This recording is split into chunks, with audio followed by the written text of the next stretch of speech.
Pemirsa, karena terancam longsor, ratusan kepala keluarga di perbukitan Menoreh, Kecamatan Salaman, Kabupaten Magelang, Jawa Tengah resah. Pasalnya saat ini sudah masuk musim penghujan dan di sejumlah titik muncul retakan tanah panjang hingga ke bangunan rumah mereka. Bangunan rumah warga desa Ngargoretno, Kecamatan Salaman, Kabupaten Magelang, Jawa Tengah, mendadak retak pasca hujan deras yang mengguyur wilayah tersebut beberapa hari terakhir.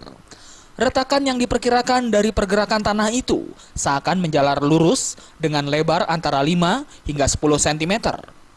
Warga pun resah karena retakan tanah itu muncul di sejumlah lokasi pemukiman di atas tebing setinggi puluhan meter. Meski rawan longsor, upaya mitigasi oleh Badan Penanggulangan Bencana Kabupaten Magelang belum maksimal di wilayah perbukitan Menoreh ini. Infrastruktur pengaman seperti talut dan drainase di wilayah ini masih sangat minim. Di Sidoarjo itu ada 182 kakak. Itu semuanya mayoritas ada titik rawannya, Pak? Iya, Rawannya seperti apa?